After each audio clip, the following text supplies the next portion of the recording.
If you're into film photography, chances are that you've heard of Kodak. Kodak today isn't really necessarily the Kodak that people have known for many years. Kodak originally was one really strong company, and then they went into bankruptcy, they fell apart, and there are two different companies. There is Eastman Kodak, and then there's Kodak Alaris. Eastman Kodak is usually the developer of a lot of digital products like um, action cameras and the Super 8 camera and a couple other things. Kodak Alaris, on the other hand, is in charge of the films. You know, Kodak Portrait, Kodak Gold, Kodak Try X, all that other stuff. This video is a continuation of my introduction to film photography for a lot of the newer digital photographers out there that started in digital and didn't know a thing about film. It's not going to give you the history of each and every film emulsion. There's tons of information about that all across the web. But instead it's going to give you more of a personalized experience and take on the different films. So let's get started. The first film that I'm going to talk about is Kodak Gold. Kodak Gold, for many years and even today, is Kodak's more consumer-based film. There are two more or less different categories of film. There's consumer and then there's professional. Consumer is sort of like the equivalent of, say, your Canon Rebel, and professional is more of like your 1D and the 5D series and all that stuff. So think about it like that when you're trying to equate it into digital and film.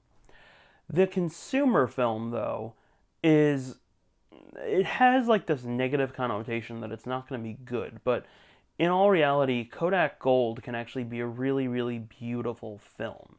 You can find it in stores, and there are different emulsions. You can get it in 100, sometimes you can find it in 200, there's a 400, there is also an 800. But if you're looking to get it a little bit more readily available, you should consider Lomography. This is Lomography Color Negative 400. Their color negative films, and they have a 100, 400, and 800, are more or less based on Kodak Gold. And in some circles, they'll even say that it is Kodak Gold and just rebadged and repackaged. And I mean, that's something that really happens fairly often in the industry. Of the three films, though, Kodak 800, or in this case, Lomography Color Negative 800, and Lomography Color Negative 400 and Kodak Gold 400, are really sort of my favorite films. 100, I feel, it's got a nice look to it, and if you have a lot of light, it can also just give you these really, really nice results. But generally speaking, I like to either pull 400 or push it or something like that. Then in addition to that too, there's also just the way that it renders colors. Kodak Gold, all of them tend to render colors in a different way, I feel, than the higher end films, and I'm going to get to those a little bit later on. Kodak Gold tends to be a little bit cooler in its rendition, whereas if you were to shoot one image with Kodak Gold 400 and then Kodak Portrait 400, the Portrait will consistently come out looking warmer than the Kodak Gold. So if you really want more of that cool look, then go for it. If you want to sort of try to emulate that look and get a preview of what it's going to look like in your digital camera, set your white balance to 5500 daylight. So that means that in very bright light, it's going to be more or less neutralized, color neutralized. But when you go indoors in tungsten light, everything's going to come out really, really warm looking. Some people like that look, some people don't. I've seen it used a lot in cinema, and it looks pretty cool. I've found ways to just embrace the look of film and to not sit there and try to mess around with my scans in Lightroom. I think that's sort of useless at this point. And now to the Kodak Portrait family. Some people consider this to be the darling of Kodak's film, but I mean, other people tend to go for more Fujifilm Pro 400H or something like that. It really depends on the look that you're going for. Before I go on with this, though, this is Kodak Portrait in 120. This is specifically Portrait 160, And you shouldn't really try to confuse this. This is the newer Portrait. These are more of the older Portrait. Older Portrait usually says something like NC for neutral color or VC for vibrant color or vivid color. And it'll have like a little purple band up top there.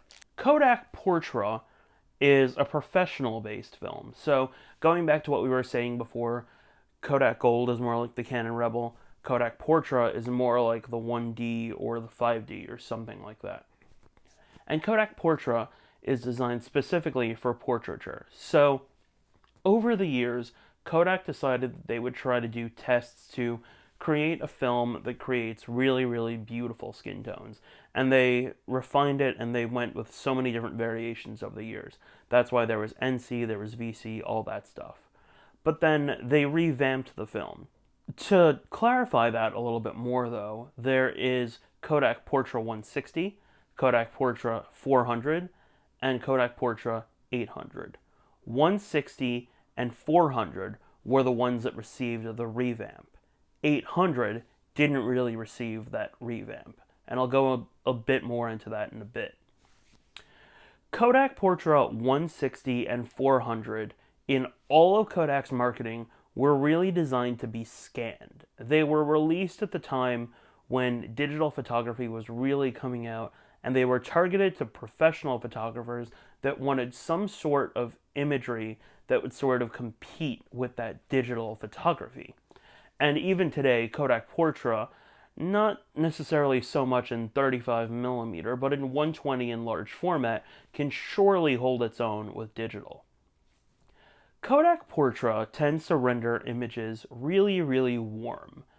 I actually don't even think it's necessarily based at 5500 daylight the way most other films are. I think it's probably a little bit higher, like 6000 or 7000 something. It's really interesting. But anytime you shoot, all skin tones, no matter what, are always going to come out looking warmer and brighter. It doesn't really matter. And this is partially that joke that goes around online when you go into film photography forums and Reddit and all that other stuff. It's in reference to the fact that basically to get any photo to look like film and to really satisfy people and to trick them into thinking that it looks like film, you just have to overexpose it by 3 stops, you have to have a lot of bokeh, and you have to have a pretty girl. It's sadly true in some ways or another, and I wish that it really weren't, but I mean, if you know any better and you actually shoot with film, then you know what that film really looks like, and you also know that's not necessarily true.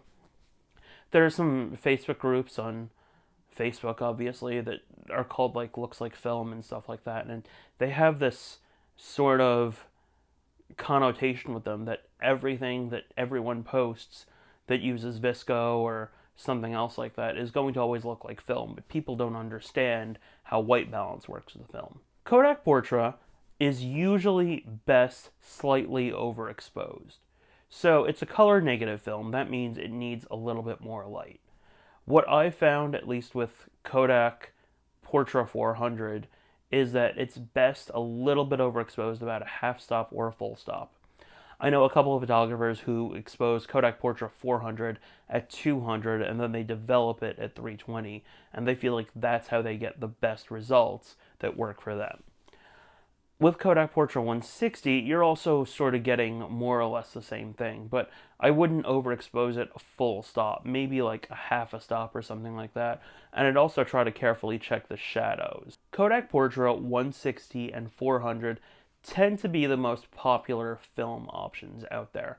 Whenever you go into stores, those are the ones you're most likely going to see anywhere else. Kodak Portrait 800, though, really shouldn't be discounted. If you're shooting film to get that vintage look that everyone talks about, that's the one you really want to work with. Kodak Portrait 400 and 160 was more or less based on the Vision 3 technology that Kodak has, which is a newer technology. But Kodak Portrait 800 didn't receive the same upgrade. Why? I'm not exactly sure, to be honest with you. I think maybe they thought that 400 could just be pushed and, it would be less work for them.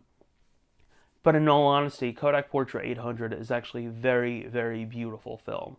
it looks nice, it can give really, really gorgeous skin tones, and it gives you just a look that's unlike anything else out there. I mean, sometimes if you scan it, it can give you this HDR style look, and other times with skin tones, I just feel like it's very accurate versus being very slightly overexposed and warm and all that stuff. So if you want really accurate skin tones, go for Kodak Portrait 800. Before I go on, I'm aware the Kodak Ektachrome is going to be coming out or re-released very soon. So unfortunately, we haven't had any sort of opportunity to play with the film yet, but it will be coming, and hopefully it's going to look a lot like the other chrome films that they have. So at the moment, I'm going to omit Ektachrome from here, and instead I'm going to go right into Kodak Xr 100. Kodak Xr 100 is a color negative film, and it's a very interesting one. Xr 100 is more or less designed for landscapes and architecture and all that stuff. Kodak had this really, really famous film called Kodak Kodachrome, and there were so many different kinds. When Kodachrome was discontinued, they told photographers to go shoot Kodak Ektachrome. Not the same colors, not the same look, but still a very nice look. When Ektachrome was discontinued, they told photographers to go to Kodak Xr 100. Xr 100 is really interesting film. It does give you very, very vivid colors, but it needs a lot of light. You see, slide films have to be given this really, really perfect exposure that looks at the highlights and the shadows and everything else, because it doesn't really have a lot of latitude, but it gives you this beautiful color. Kodak Xr, though, has to be given a little bit more light to get better color. I would recommend exposing it at ISO 50 or 75 or something else like that. Some people go to ISO 25 or something like that, but I wouldn't necessarily tell people to do that. Xr is really good for landscapes, for architecture, for anything really out in nature that requires a lot of natural light. I've used it in the studio and it's okay. I just don't really like it in comparison to like Kodak Portrait or any of the other color negative films out there. Kodak Xr 100 gives you very, very vivid colors and is more or less white balance to 5500 daylight. So it can also sometimes give you very cool images depending on what you're looking at.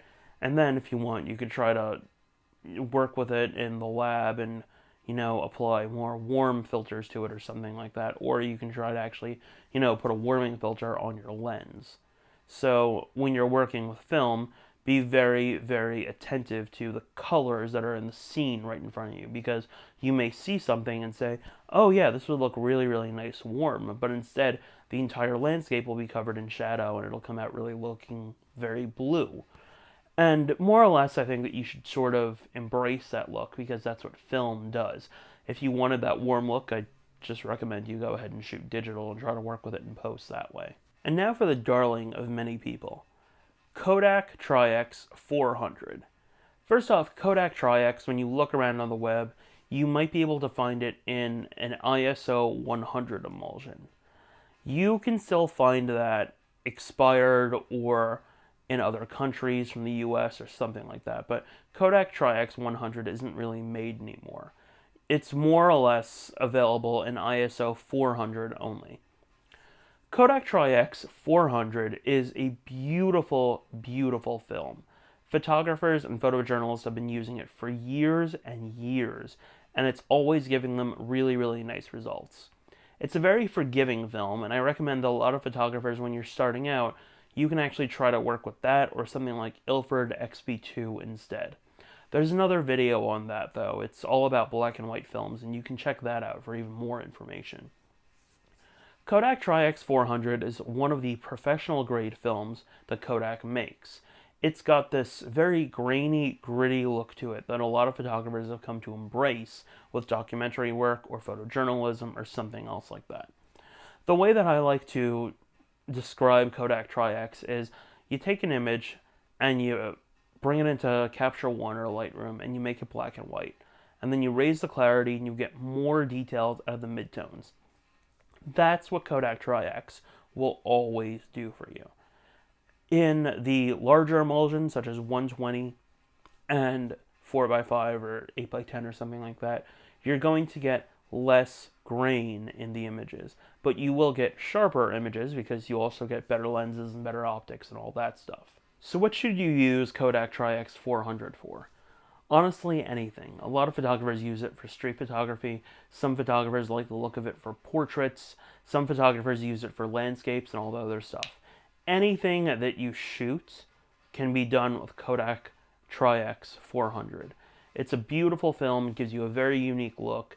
And of any of the black and white films out there, this is probably the one that's going to last the longest and survive the longest because of its unique and very legendary look. The other black and white film out there that is made by Kodak is Kodak Tmax 400. Kodak Tmax 400 is actually my favorite, and in some cases you can find it in 100 emulsions, but it's pretty rare. I haven't really seen it a lot in a lot of stores, and not very much online. But Tmax 400 is said to be the sharpest, finest grain black and white 400 film out there, and they're pretty much right. The reason why is because Kodak Tmax 400 has a different grain structure than Kodak Try X 400 or anything else like that out there. It's called T grain, and it's very fine, and it's super, super sharp. Kodak Tmax 400, though, is more or less designed to be shot in studio or with things that really require you to settle down to the tripod. I haven't really seen a lot of really super fantastic street photography work done with Kodak Tmax, but I've seen plenty of great landscapes and portraiture done with Kodak Tmax instead. So I'd really recommend it for that more professional grade type of work that you get out there. For the best results with Kodak Tmax 400, I'd actually recommend underexposing it a bit. I'd say maybe about a third of a stop or maybe a whole stop. The reason why is because you get more of that detail and that shadows and all that other stuff, and I really like that with my black and whites. I'd also probably say the same thing about Kodak Try X, because Try X is a very, very forgiving film. Tmax is not as forgiving. It's just look at your scene, figure it out. You'll be able to get more details back from the highlights and all the other stuff. So if you really want a very, very sharp black and white film, like with good lenses and all that stuff, you'll get something that's probably sharper than digital. Go for Tmax. And that's really about it for Kodak's films. There aren't really a lot left, but if you look at any film manufacturer, there really, really aren't a lot left overall, because film for many years was just kind of dying out, and in the past couple of years it's been experiencing a resurgence. So let's review. Kodak Gold is also more or less Lomography color negative 400, 100, 800. It's a consumer-based film.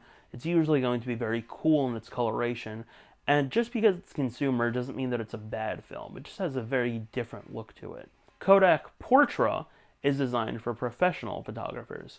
Kodak Portrait is available in ISO 160, ISO 400, and ISO 800. 160 and 400 are designed with a newer emulsion and new technology to give you this really interesting look that will compete with digital. ISO 800 has a more vintagey type look and is probably honestly my favorite of the bunch. It's got very accurate skin tones, and you just have to expose it at 800 and you're going to get a great image. You don't really have to overexpose it or anything else like that. Kodak Xr is an ISO 100 film, and it's designed for landscapes and anything else that's outside. It's Kodak's current recommendation for Ektachrome until Ektachrome comes back and is back in stores in the wholesale. Kodak Try X 400 is an incredibly forgiving black and white film.